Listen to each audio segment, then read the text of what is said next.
Salam entrepreneur. Saat ini kita akan bahas mengenai manajemen keuangan.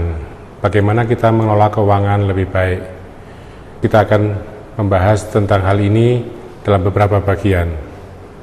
Pertama, kita akan melihat bahwa masalah keuangan ini tidak berbeda dengan manajemen yang lain, yaitu kita butuh perencanaan. Oleh karena itu, kita harus membuat yang namanya budget. Budget ini adalah, kalau dalam bahasa Indonesia adalah anggaran. Kita harus menganggarkan biaya-biaya atau apa saja yang harus kita keluarkan untuk misalnya 1 tahun ke depan.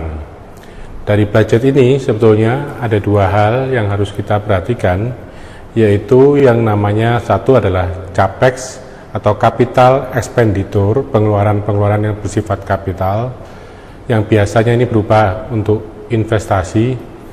Yang kedua adalah OPEX. OPEX adalah operational expenditure atau pengeluaran-pengeluaran untuk operasional. Jadi kalau misalnya capex itu misalnya membeli mobil, membeli rumah, semua hal yang termasuk investasi itu adalah capex.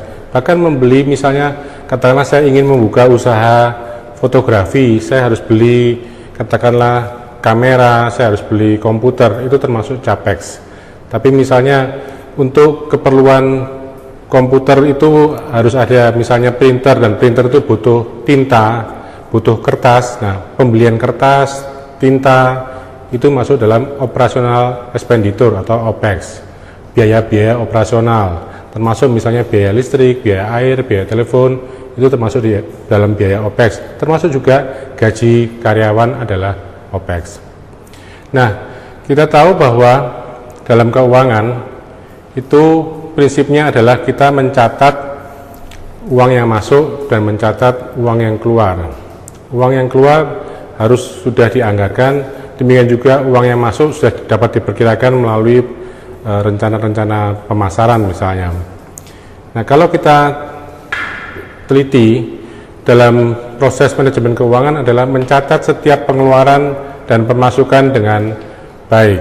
Ya, artinya banyak sekali hal-hal yang seringkali kita lewatkan, sehingga kita seakan-akan mendapatkan pemasukan yang sangat besar, tapi ternyata ketika kita lihat dalam kas kita, keuangan kita ternyata tidak seimbang atau tidak sesuai.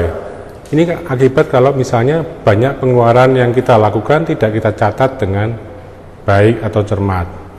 Nah, kita harus tahu bahwa apa-apa saja yang masuk dalam pengeluaran usaha kita jangan dicampur adukan dengan pengeluaran dari keperluan pribadi kita, ya. Misalnya untuk makan pribadi, untuk pergi jalan-jalan pribadi, itu jangan dimasukkan dalam biaya-biaya perusahaan. Nah, dari semua ini kita bisa melihat nanti bahwa uang yang masuk dengan uang yang keluar, artinya dari pendapatan dan dari biaya-biaya yang keluar, akan ada sisa atau tidak. Nah, inilah nantinya kita akan bisa menentukan apakah usaha yang kita lakukan itu mengalami keuntungan atau kerugian, ya. Jadi kalau misalnya kita sudah mendapatkan pemasukan dari penjualan-penjualan yang dilakukan dan kemudian ada biaya-biaya yang keluar, kita harus tahu bahwa ada biaya-biaya yang lain yang juga harus dicatat. Misalnya termasuk adalah biaya penyusutan. Atau contoh misalnya saya membeli kendaraan, misalnya motor, ya, dengan harga misalnya saja 15 juta. Ini harus saya susutkan misalnya dalam waktu katakanlah 2 tahun. Berarti dibagi dalam 24 bulan. Maka 15 juta itu dibagi dalam 24 bulan, maka setiap bulannya akan ada biaya yang harus dibebankan dalam usaha kita sebagai biaya penyusutan. Sehingga di akhir 2 tahun itu nilai buku dari motor tersebut adalah 0, sehingga kalau kita jual motor tersebut maka pendapatan dari motor itu bisa menjadi pendapatan yang berupa keuntungan. Nah, prinsipnya adalah setiap usaha itu ingin untung, ya. Tentunya tidak ada orang yang berangan-angan buka usaha tapi rugi, ya. Bagaimana kita membuat usaha kita untung, yaitu prinsipnya sangat sederhana, yaitu pemasukan dikurangi biaya atau dikurangi pengeluaran, itu adalah laba atau rugi. Jadi kalau ketika pemasukannya itu lebih besar daripada pengeluarannya, maka kita akan ada surplus atau laba. Tapi kalau tidak, sebaliknya kita akan mengalami defisit atau kerugian. Nah, pada dasarnya ada 3 cara untuk meningkatkan laba. Kalau kita tahu rumusnya bahwa pendapatan dikurangi pengeluaran sama dengan rugi atau laba, maka cara yang pertama adalah meningkatkan pendapatan. Bagaimana caranya meningkatkan pendapatan?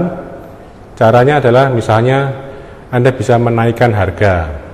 Kalau misalnya Anda sebelumnya menjual sebuah botol air minum gitu, Anda jual dengan harga 2.000, kalau Anda sekarang jual dengan 2.500, pasti ada peningkatan pendapatan yang akibatnya juga akan ada peningkatan laba. Tapi tentunya itu harus Anda hitung dengan baik-baik, pertimbangkan baik-baik juga masalah bagaimana kemampuan pasar menerima atau daya belinya, termasuk juga persaingan dengan pihak-pihak lain. Nah, kalau misalnya kita ragu-ragu atau tidak berani menaikkan harga, maka cara yang kedua adalah menurunkan pengeluaran. Jadi artinya apa? Kita harus melakukan efisiensi. Kalau misalnya pendapatannya tetap sama, tapi pengeluarannya kita bisa tekan, maka otomatis selisihnya akan lebih baik. Jadi akan lebih ada peningkatan laba. Nah, persoalannya kadang-kadang dalam dunia usaha tidak mudah untuk menaikkan harga, bahkan juga Anda sudah sangat mepet, sudah sangat efisien. Apa yang harus dilakukan? Yaitu cara yang ketiga, yaitu jual lebih banyak. Jadi pendapatan itu bisa dibesarkan kalau Anda bisa meningkatkan volume penjualan. Jadi kalau misalnya Anda sudah punya satu gerai, satu toko, dan toko itu sudah maksimal pendapatannya misalnya katakanlah 1 hari 5 juta misalnya. Nah, untuk bisa mendapatkan peningkatan pendapatan, mungkin juga Anda harus memikirkan bagaimana Anda melakukan scale up atau pengembangan usaha dengan membuka cabang di tempat-tempat lain, sehingga di tempat-tempat lain itu akan memberikan kontribusi pendapatan bagi Anda. Dengan demikian, saya ulang lagi, ada 3 cara untuk meningkatkan laba. Pertama adalah menaikkan harga. Tentunya ada beberapa persyaratan juga menaikkan harga, yaitu apakah toko atau usaha Anda ini memiliki kekuatan sebagai pemimpin pasar. Sebagai pemimpin pasar di mana Anda menjadi trendsetter dari customer yang ada, Anda bisa lebih mudah menaikkan harga. Tapi kalau misalnya Anda kalah dengan pesaing, dengan risiko menaikkan harga, mungkin malah customer Anda akan pindah ke pesaing. Nah, cara yang kedua tadi adalah efisien.